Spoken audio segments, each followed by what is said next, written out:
erste Mal Tteokbokki nach 4 Jahren wieder in Korea essen. Wow! Annyeong 여러분, Jessie입니다. Ich bin so gespannt. Wir sind total lang.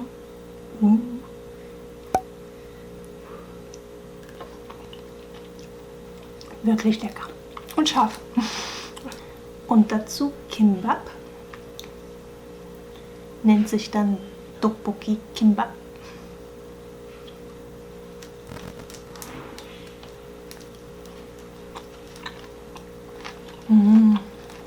Das hier schmeckt ein bisschen süßlicher und nicht ganz so scharf, aber total lecker. Und dazu hat mir mein Freund 2 Kimbap-Rollen gebracht.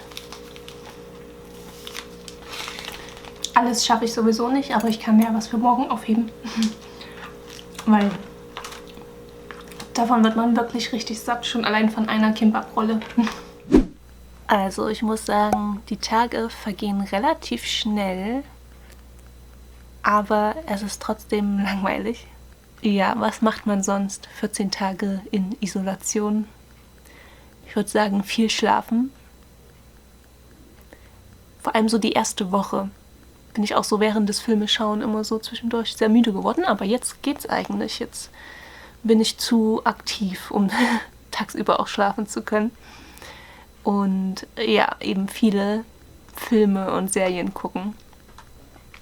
Ah, übrigens, dass bei Netflix, ich kann jetzt nur von Netflix sprechen, weil ich das selbst nur habe, kann man übrigens auch die Filme, die schon in Deutschland synchronisiert wurden, also auf dem deutschen Netflix, kann man auch hier dann auf Deutsch angucken, Gott sei Dank. Dachte schon, ich muss dann jetzt alles auf Englisch gucken. Ja, aber es gibt hier natürlich auch einige Filme, die es auf dem deutschen Netflix nicht gibt zurzeit. Die sind dann natürlich in Originalsprache. Und dann habe ich mir noch ein koreanisches Drama gesucht, welches recht simpel ist, also wo kein großes Drama passiert. Und das auch keinen englischen und keinen deutschen Untertitel hat. Das heißt, ich muss es also komplett auf Koreanisch gucken und schalte mir dann den koreanischen Untertitel noch dazu, um es noch ein bisschen abgleichen zu können mit dem Lesen. Und das finde ich auch sehr hilfreich, weil da sie dort recht einfache Themen behandeln, verstehe ich schon so relativ die Basis, was gesprochen wird. Bin ich schon recht stolz auf mich. Und ja, wenn ihr Koreanisch übt, kann ich euch das nur als Tipp geben. Sucht euch ein ganz einfaches Drama und schaut das auf Koreanisch. Und schaltet eventuell noch den koreanischen Untertitel dazu. Und versucht dann einfach so viel wie möglich zu verstehen. Wenn man nicht alles versteht, ist auch nicht schlimm. Und macht dann auch nicht die deutschen oder englischen Untertitel dazu an, denn man konzentriert sich sowieso dann nur auf den Untertitel und nicht mehr so wirklich auf das, was geredet wird.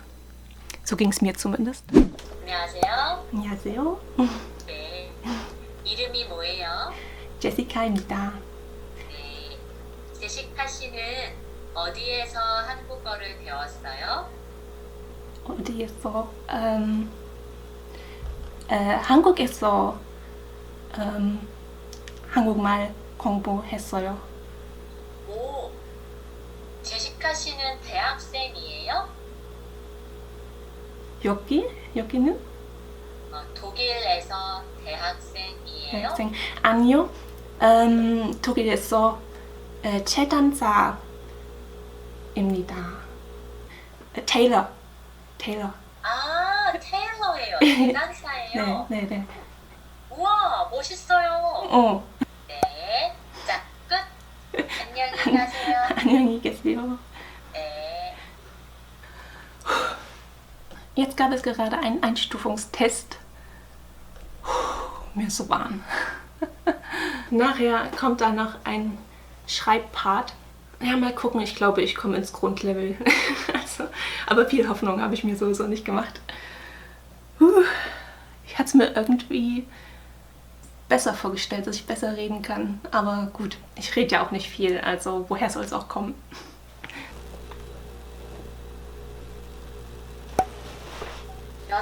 했습니다. Just this.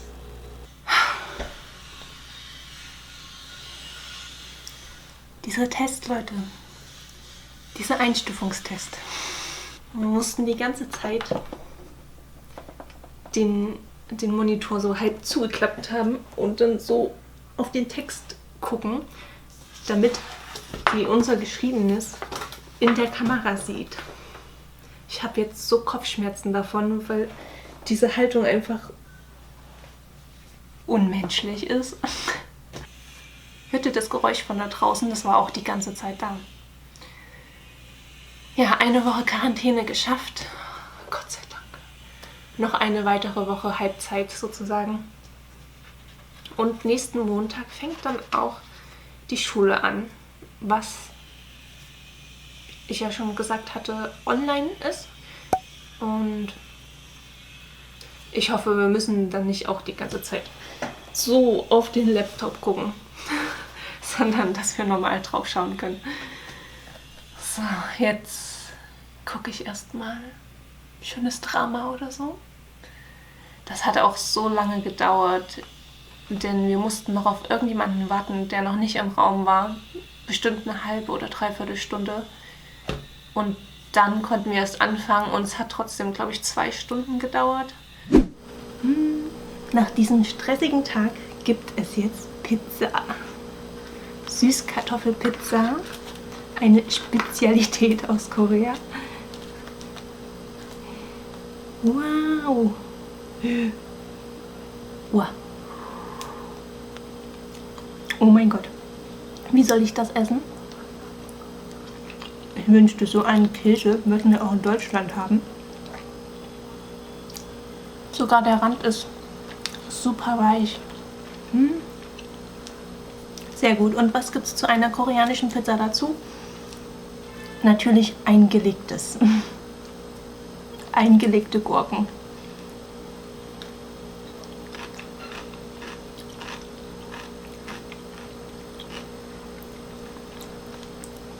Die sind süß. Wow. Die sind sehr süß. Also die müsst ihr echt mal ausprobieren, falls ihr auch nach Korea kommt. Die ist wirklich gut. So ein bisschen süßlich. Aber die Süßkartoffeln in Korea, die schmecken auch ein bisschen anders wie die in Deutschland. Ich probiere mal so eine.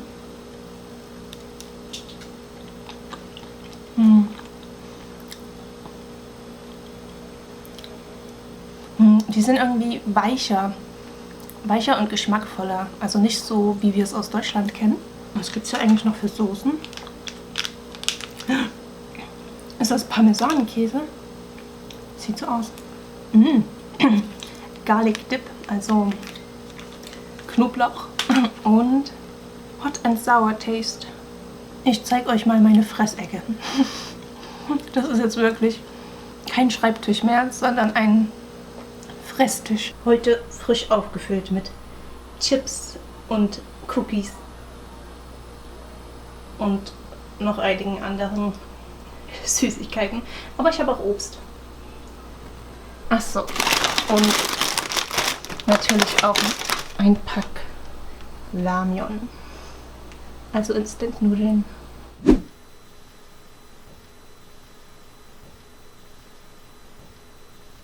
Heute regnet es schon den ganzen Tag. Aber ich muss sagen, ich finde das sehr gemütlich. Vor allem mit diesem riesigen Fenster am Lotte Tower sieht man immer sehr gut, wie das Wetter ist. Also momentan sehr dunstig und neblig.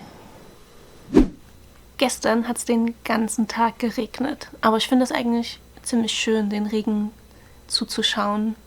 Es ist so entspannend. Heute ist Mittwoch von der 2. Woche. Letzte Woche Montag bin ich in Korea angekommen. Und jetzt vor 2 Tagen, dem Montag, war ja der Einstufungstest. Und ja, das Gespräch, muss ich sagen, das war ein bisschen zäh verlaufen. Ich dachte halt, ich kann so ein paar Sachen schon so ein bisschen flüssiger erzählen, aber dem war nicht so. Also, naja, aber ist ja auch nicht so schlimm. Bin ja erst angekommen. Ja, trotz, dass ich eben 2017, das sind jetzt schon gute 4 Jahre, war ich ja schon mal 3 Monate in Korea und davon aber nur ein paar Wochen im Sprachkurs. Ja, aber man vergisst natürlich auch sehr viel über die Zeit. Und mit meinem Freund rede ich ja auch nicht so viel Koreanisch, nur so die Basic-Sachen, so wie Pekopa und ja, Chaija, halt solche Sachen. Keine kompletten Sätze aneinandergereiht. Danach kam ja noch der Schreibteil dran, 1-2 Stunden später. Und da habe ich auch gemerkt, dass ich auch die Rechtschreibung gar nicht mehr so richtig konnte. Also als ich zum Beispiel Zahlen und Wörter schreiben musste, wusste ich nicht mehr so richtig, wie sie geschrieben werden. Ja, also wenn ich jetzt in ein ziemlich niedriges Level komme, wäre es auch nicht schlimm, weil umso leichter ist dann der Einstieg wieder in die Sprache. Ich frage mich nur, es gibt ja Level 1 bis 7. Ich frage mich nur, ob Level 1 jetzt nochmal irgendwie verschiedene Abstufungen hat oder ob man dann wirklich wieder vom Zero anfangen muss. Aber das werde ich ja dann sehen. Die Hauptsache ist, ich muss das Alphabet nicht nochmal lernen, weil das kann ich ja. Das wäre dann wirklich langweilig. Und darum ging es mir eigentlich auch nur. Also ich habe nicht erwartet, dass ich irgendwie in Level 2 komme oder so. Aber die Anweisungen von den Lehrern, die habe ich wirklich gut verstanden.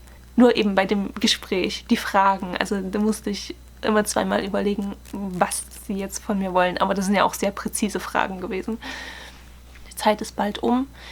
Aber mir ist trotzdem langweilig. Deswegen schreibt mir sehr gerne.